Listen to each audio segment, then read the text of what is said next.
अब हम देखेंगे टी लिम्फोसाइट्स को। टी लिम्फोसाइट्स क्या है? टी लिम्फोसाइट्स एक तरीके की WBC है।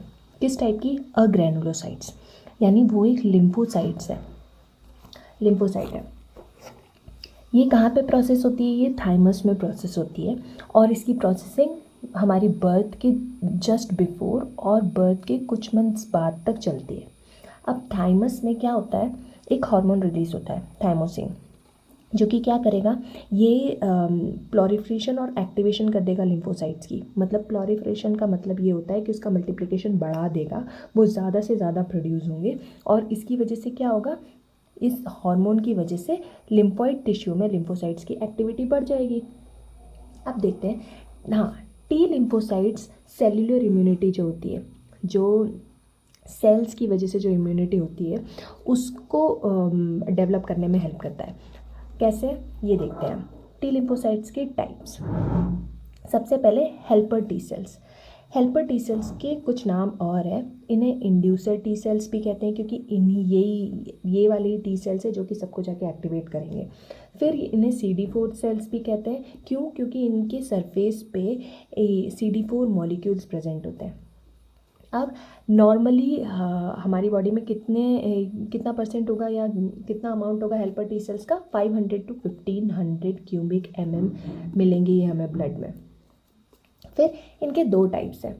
एक है helper T cell, helper 1 cells और हेल्पर 2 सेल्स, जिसे TH1 सेल्स कहते हैं और इसे TH2 सेल्स। TH1 सेल्स है जो कि सेल्यूलर इम्यूनिटी, सेल से जो इम्यूनिटी होती है उसमें, जिनमें एंटीबॉडीज़ नहीं बनती, वो वाली इम्यूनिटी डेवलप करने में हेल्प करते हैं। और जो हेल्पर 2 सेल्स हैं, ये ह्यूमरल इम्यूनिटी, जिसमें एंटीबॉडीज़ बनती है, उसको डेवलप करने में हेल्प करते हैं। अब TH1 सेल्स क्या क्या सिक्रीट करेंगे? ये दो चीज़ें सिक्रीट करते हैं। क्या? इंटरल्यूकिन 2, जो कि टी सेल्स को एक्टिवेट, दूसरे टी सेल्स को एक्टिवेट करेगा, और इंटरफेरन गामा, ये क्या करेगा? ये जो साइटोटॉक्सिक सेल्स हैं और नेचुरल किलर सेल्स हैं, मैक्रोफेजेस है, इनकी फैगोसाइटिक एक्टिविटी है उनको और स्टिमुलेट करेगा। फिर जो हेल्पर 2 सेल्स है, ये क्या करेंगे? ये भी दो चीज़ें सिक्रीट करते हैं। ये इंटरल्यूकिन 4 और इंटरल्यूकिन 5 रिलीज़ करेगा, और वो क्या करेंगे? ये बी सेल्स को जाके एक्टिवेट करेंगे। ये helper TH1 cells T cells को एक्टिवेट कर रहे थे दूसरे, ये बी सेल्स को एक्टिवेट करते हैं। फिर बी सेल्स को एक्टिवेट करने के बाद में जो प्लाज्मा सेल्स, बी का ही एक टाइप है, जो प्लाज्मा सेल्स है उनका मल्टीप्लिकेशन बढ़ा देगा वो, क्योंकि प्लाज्मा सेल्स ही है जो कि एंटीबॉडीज़ बनाते हैं। फिर ये प्लाज्मा सेल्स का को अगर नंबर, प्लाज्मा सेल्स का नंबर बढ़ा देगा तो फिर एंटीबॉडीज़ का प्रोडक्शन भी बढ़ा देगा वो। अब देखते हैं कि नेक्स्ट टाइप कौन सा है। सेकेंड टाइप का टी सेल है cytotoxic T cell. Cytotoxic T cells, ये सब, इन्हें एक्टिवेट कौन करता है? इन्हें भी हेल्पर टी सेल्स ही एक्टिवेट करते हैं। अब ये क्या करते हैं? ये ना ब्लड में और लिम्फ में, लिम्फोइड टिश्यू में सर्कुलेट करते रहते हैं। जैसे ही एक्टिवेट कर दिया, ये टिश्यूज़ में घूमते रहेंगे और जैसे ही इन्हें कोई ऑर्गेनिज्म इन्वेड करता हुआ दिखाई दिया, उनको डायरेक्ट मार देंगे। इन्हें, इनके भी कुछ कुछ और नाम है। इन्हें किलर टी सेल्स भी कहते हैं और इन्हें CD8 सेल्स भी कहते हैं। क्यों? क्योंकि इनके सरफेस पे CD8 मॉलिक्यूल्स होते हैं। अब ये मारते कैसे हैं? अब इनके सरफेस पे receptors on outer membrane binds with the antigen और ऑर्गेनिजम्स टाइटली। अब इनके सरफेस पे रिसेप्टर्स होते हैं, तो अब ये जैसे ही किसी एंटीजन या फॉरेन ऑर्गेनिज्म को देखते हैं, ये उसको अपने साथ में बाइंड कर लेते हैं। फिर क्या करते हैं? ये अपना साइज एनलार्ज करते हैं और फिर साइटोटॉक्सिक, यानी जो टॉक्सिक मटेरियल्स होते हैं, जैसे कि लाइसोसोमल एंजाइम्स हो गए, जो कि माइक्रो ऑर्गेनिजम्स को कम्प्लीटली डिस्ट्रॉय कर देते हैं, ऐसे सब्सटेंसेस को रिलीज़ करते हैं। और फिर उसके बाद जो ऑर्गेनिजम्स या फिर एंटीजन इन्होंने बाइंड किया था उसको डिस्ट्रॉय कर देते हैं।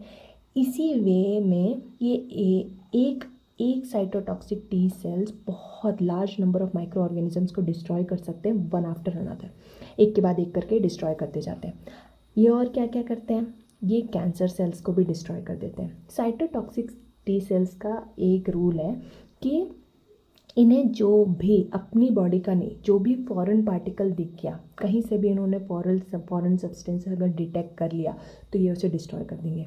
अब भले ही वो एक्चुअली कोई बाहर का सब्सटेंस हो या फिर हमारी खुद की ही बॉडी के सेल्स क्यों ना हो।